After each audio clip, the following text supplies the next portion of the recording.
ranking member yields, for my closing comments, I just want to say I think we've moved the needle some today. Your stories have been amplified. There are a lot of people that have been listening today.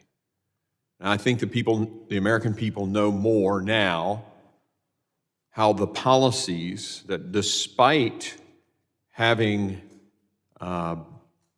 himself continued, those policies have resulted in more trafficked children, more trafficked fentanyl, more crime, more trauma and anxiety on the Border Patrol agents and their families.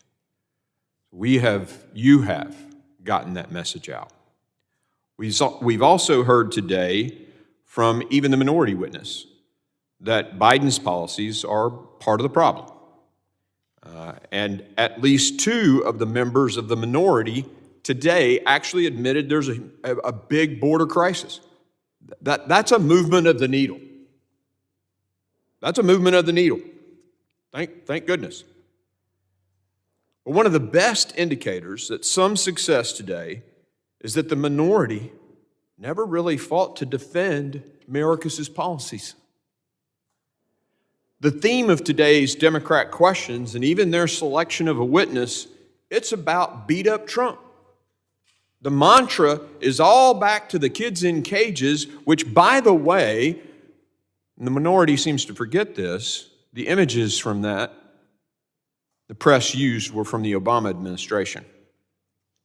But that deflection speaks volumes, and I think that's a good thing for us all to observe. And I want to take a look, too, at one of the other deflections from the minority party. This echoing argument from almost all of them about we have to fix immigration law. Well, I agree. But we have to secure the border first, or the incentive just keeps more mass waves of people coming. And I really appreciate the ranking member in his closing comments who just said other committees are involved. It'd be great if we could all focus on the Homeland Security piece of this and instead of spending a lot of time talking about immigration reform, because that is another committee. He's absolutely right. That's Judiciary Committee. And so I thank him for actually bringing that up. This committee is about Homeland Security, and the greatest issue in Homeland Security right now is border security. And we did pass a bill that contained many of the solutions our witnesses talked about today and asked for, H.R. 2. We also heard that this is just some kind of an impeachment hearing. Well, I'll remind my colleagues that oversight is one of our responsibilities. We write laws, and yes, oversight is one of our responsibilities. You know what? Greater than 200,000 dead Americans, I think that warrants the time until we get it stopped. 85,000 children that the sponsor doesn't want to pick up the phone, okay. They're not picking up the phone. I'm sorry, those people, those children deserve us getting to the bottom of it.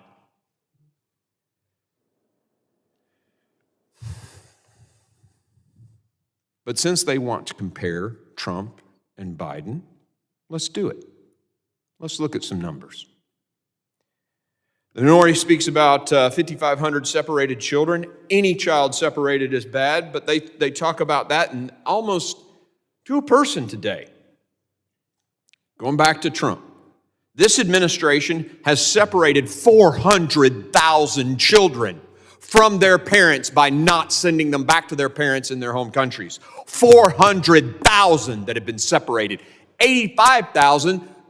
Okay, Mr. Bishop said 6%, that which means 7% of that number. If it's just 7% of that number, that's more than the previous administration. Tens of thousands of American parents permanently separated from their children because they're dead due to the fentanyl pouring across our southern border. The minority members also mentioned the deaths of the border migrants during Mr. Trump's administration. And I remember I was here during a hearing, sitting right over there, as a member of this committee when we were concerned about 3 children that had died. And fortunately, as an ER physician, I got to be an expert witness, so to speak, in my questioning about that. Many of the members deferring to me, allowing me to keep asking questions. There were 3 deaths we were talking about, 1,700 deaths, and they quit telling the American people about it. And if you look at the rate, that's 3 times the rate of the previous president. So if you want to compare numbers or you want to compare presidents, sure, we'll do that.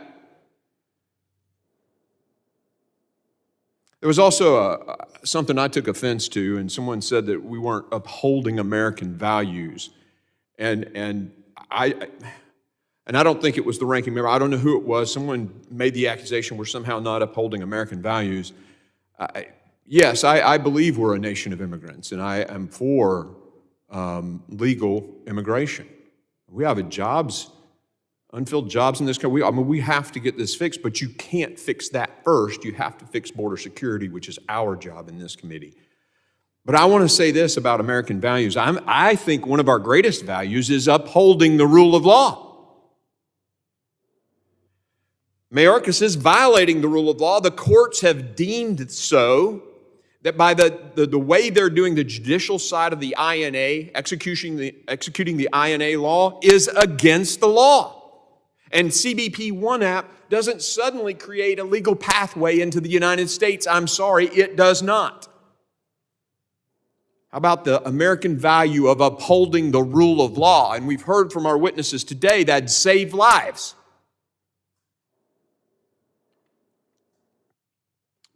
We've also heard, and I deeply believe it's true, that Mr. Mayorkas knows his policies have increased the number of trafficked human beings and knows that it has increased the number of dead Americans due to drugs, yet he's done nothing. We heard in questions from Mr. McCall that by ignoring this fact, the fact that the policies have increased human trafficking, Mr. McCall, a former federal prosecutor, that at a minimum it's complicity and that it's potentially aiding and abetting the drug cartels in their crimes. We will continue to look into that. There are also accusations of our side that we've not done anything but investigate. All we're about is this investigation. But interestingly, the ranking member even mentioned a co-sponsored bill between him and Representative Garbarino that actually passed in this Congress. And I recall a bill that Mr. Swalwell and I reached across the aisle and did on cybersecurity. It's time for oversight on these 200,000 dead Americans. And Ms. Snodgrass, I commend you. My son was born about the same time your son was. And your loss is incomprehensible. But your response for fighting for American families and the cause of your son's bill, your son will live forever in that piece of legislation, because I told my team today to sign me onto that bill, and we will get it across the finish line. Ms. Cantu, thank you for your service to this great country. My spouse served as an Army wife for 24 years, and when you're in that position, it's tough. And the crisis that's going on at our southern border right now, one of our own making, you shouldn't have to be enduring. But I do appreciate you, and I really thank you for being here today. Mr. Gallant, I think I heard you say that the ACLU, or at least the government, should be at least looking into these 85,000 phone calls that haven't been answered. And so for that, I want to appreciate you saying that. I think I did hear you say that. And I want to thank you for being here today. Really do. Mr. Ballard, thanks for being an American hero and going after those kids. These cartels who capture these kids are some of the most violent people and most dangerous people on the planet. I've seen the videos of what they do when they catch people. And you had the guts to go into the mouth of the dragon and rescue little children. You are a hero. And I hope America's youth know your story and emulate you. It would be great for our country if they would. I agree. God's children should not be for sale. But tragically, many are. And as we've heard today, Secretary Mayorkas' policies have increased the number trafficked and increased the number of dead from fentanyl. And knowing this, he's done nothing. This hearing will be followed by a hearing on the financial costs. Now, we've talked about the human costs. We also need to look at the financial costs of an open border. I want to thank everybody for being here. Again, thank our witnesses. Thank the ranking member. This committee is adjourned.